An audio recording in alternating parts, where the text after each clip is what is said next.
Welcome to virtual learning classes of SLVM School and very warm to everyone.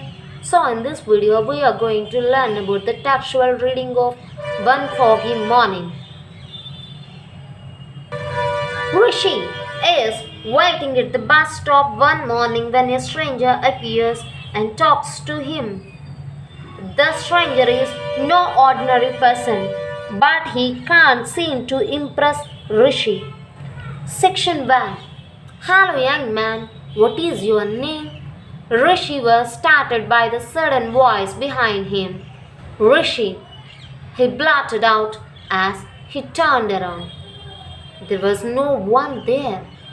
The lane was empty as usual on the cold, foggy morning. At 6:30 a.m., only birds and school kids were up. Kerr on. A sound came from behind him as if someone were clearing his throat. Rishi whirled round and bumped into a thickly padded overcoat. Sorry, he said and stepped back. The stranger was a comical sight. From the lower end of his army green overcoat pepped two brown boots. His collar was upturned and on his head was a large, white, fluffy cricketer's cap. Must be an army man. Rishi thought, out for a morning stroll. Are you going on a hike or something? That's a big backpack to the carry, the man said. Don't be silly, Rishi said. I'm going to school. I'm waiting for the school bus. Oh, the man said. Maths and geography and all that, yeah?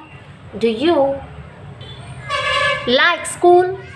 It's okay, Rishi sighed. You like maths? The stranger said. Give me a sum, a difficult one. Let's see how fast I can do it. The man's obviously crazy. Rishi thought, well, why not? I will help to pass the time. The fog was delaying the bus again. 9,989,762 divided by 786. Rishi rattled out the first large numbers that came into his head. That's very easy, the man said. 12,709 plus decimals. That was fast. Rishi pulled out a ruler from his bag. The ruler had a solar calculator. 9989762. The stranger prompted as Rishi keyed in the numbers. The answer was right. So what? Rishi said. Shakuntala Devi can do more difficult sums and faster than a computer. Who is she? Who is he? Asked the man, startled. How long have you known him? Where is he from? Have you met him? The questions poured out. It's a she, Rishi said. Have not he heard about her? She has been holding shows all over the world. I see, the man said. Can she do this? He held out a huge gloved hand and then she closed his palm. When he opened it and there was a chocolate bar in it. No, thank you. I don't like chocolates, Rishi said as the man offered the bar to him. He loved chocolates, but he was not going to accept one from a stranger. The man closed his palm, turned it over and opened it once again. Nothing fell out. The chocolate had disappeared. That was a good trick. Are you a magician? Rishi asked. Section 2. A magician. Oh no, anyone can do it. Where I come from, the man said. He held out his hand again and closed the palm and opened it. There was a toy car in it. He handed it to Rishi. Can I keep this?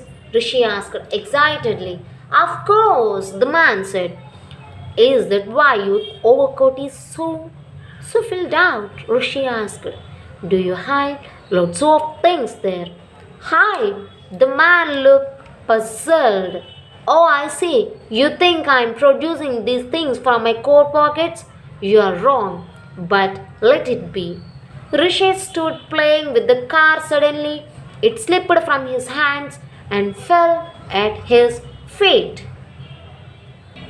Wait, the man said as Rishi bent to pick it up. The man's right arm and the sleeve of the coat lengthened.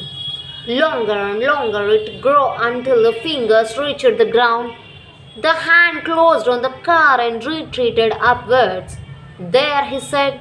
How did you do that? Rishi asked. I have never seen you trick like that before.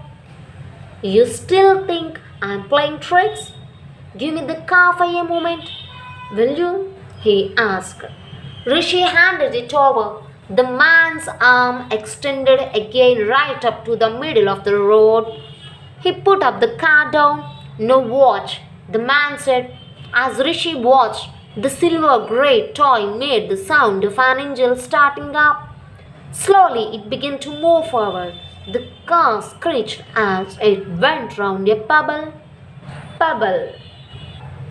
When it had travelled a few feet, it made a sharp about turn on two wheels and sped back towards Rishi.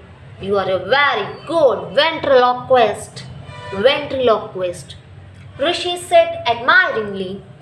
As he picked up the car and put it into his bag, those car noises really sounded like they were coming from the car. I'm not a ventriloquist, the man said and threw up his arms. Rishi felt sorry for him. After all, the poor man was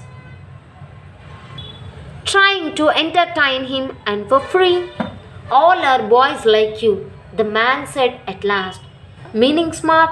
Rishi said. Oh no, I'm not good at studies, but I read lots of books. The man was quiet. He seemed upset. Just then the bus arrived. It turned into the lane and stopped in front of them. Bye, Rishi said without looking back and began to climb up the steps. Halfway, he turned. You didn't tell me your name, he shouted above the noise of the bus and the kids. But there was no one in the lane. It was empty. As it had been at 6:25 a.m. When he had stepped out of his house, he opened his bag and put a hand inside. The car was still there. Dilip wrote it. Thank you everyone.